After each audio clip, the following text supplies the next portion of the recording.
Maryland State Delegate Dan Cox won the GOP gubernatorial primary last night over former State Commerce Secretary Kelly Schultz. But the story behind the story is that this becomes yet another example of the Democrats, yes, the Democrats, helping an extremist and election-denying Republican candidate win a primary. A candidate they helped win, who they also warn is a fundamental threat to democracy. Former Trump advisor Alyssa Farah Griffin condemned Cox's primary win by asking on Twitter, quote, "Come on, guys, what are we doing? Do we really want to be represented by QAnon followers, extremists, and conspiracy theorists?" Griffin's comments came with a link to an article that described Dan Cox as, quote, "a man who organized buses to Washington on January 6th, tweeted during the Capitol riot that Vice President Mike Pence was a traitor, tried to impeach Maryland Republican Governor Larry Hogan over his actions to stem COVID, and spoke to a QAnon conference this spring." But Cox won this primary with the benefit of more than $1 million spent in ads purchased on his behalf by the Democratic Governors Association, because they think he'll be easier to beat in the general election. The ads were intended to sort of quietly establish his conservative credentials with GOP voters. Meet Dan Cox, Donald Trump's hand-picked candidate for Maryland governor. Cox worked with Trump, trying to prove the last election was a fraud. 100% pro-life. He's fighting to end abortion in Maryland. And Cox will protect the Second Amendment at all costs. Again, that was from the Democrats. They think it's going to help Cox, and it seems to have worked. Most saw the primary battle between Cox and his more moderate opponent, Kelly Schultz, as a proxy battle between Trump and current Maryland Governor Larry Hogan, who's blasted Trump. And in reaction to Cox winning, he said, quote, "Trump lost Republicans the White House, the House, and the Senate. He selfishly colluded with national Democrats to cost us a governor's seat in Maryland, where I ran 45 points ahead of him. He's fighting for his ego, we're fighting to win, and the fight goes on." Utah Republican Senator Mitt Romney chimed in, telling the Huffington Post, quote, "It's not illegal, but it sure is stupid. Be careful what you wish for. You may select somebody who actually wins, and then you hurt the country as well as your own party." Now, I've shared the same sentiment many times on this show. Not only is it potentially dangerous, but it also makes Democrats look hypocritical for telling us how dangerous the candidate is, the candidate who they actually supported in the primary. Joining me now is Maryland-based Democratic strategist Kevin Walling. Kevin, thanks very much for coming on the show. Appreciate it. All right, so am I getting something wrong here in my analysis of what Democrats have done in Maryland? No, I don't think you've gotten anything wrong. I mean, you have painted these candidates both in Pennsylvania, and I watched the program yesterday, and today in Maryland when we see these results, as extremists. I think it's actually a smart play by the DGA. We've seen this in previous election cycles where out of the mainstream Republicans have been nominated to go on and lose in the general election. But I think your advice in yesterday's program is apt, that if you come for the king, you best not miss.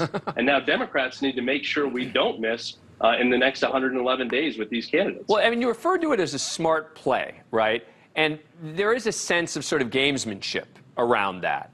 And I wonder whether there's any concern, win or lose, about the hypocrisy around it. The idea that Democrats spend money to endorse candidate they think is horrible, candidate then wins GOP primary, so Democrats can then talk about how horrible candidate is, right?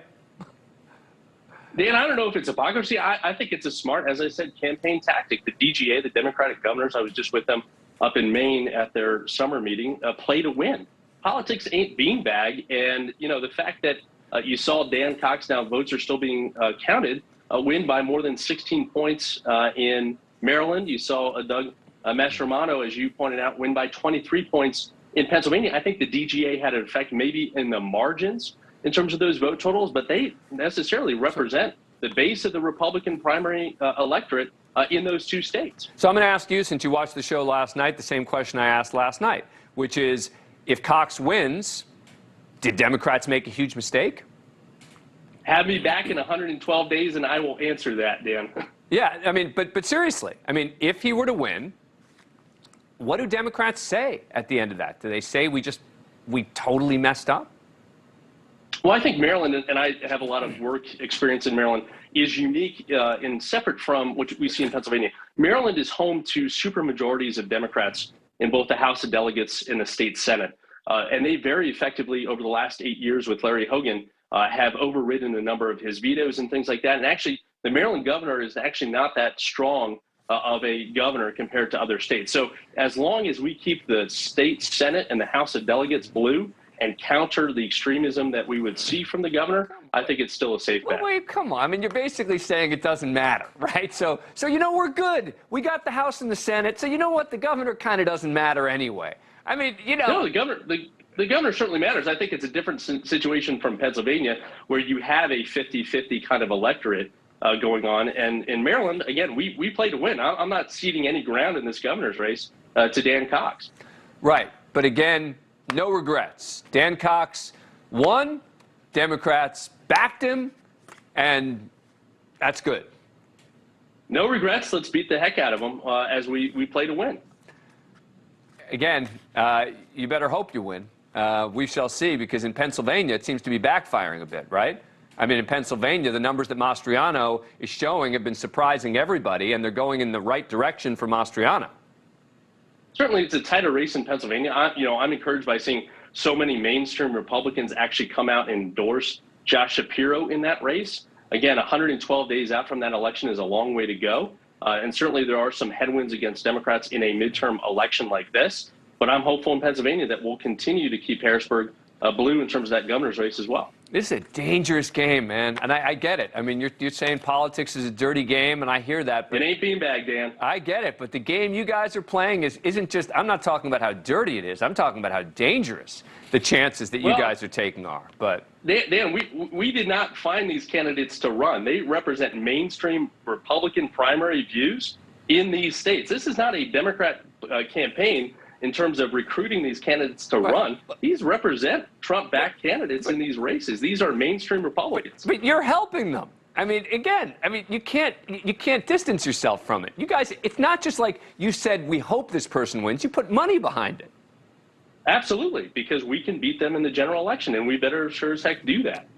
We shall see. Thank you for watching. Go to newsnationnow.com to find NewsNation on your cable provider. And don't forget to click the red subscribe button below to get more of NewsNation's fact-driven, unbiased coverage.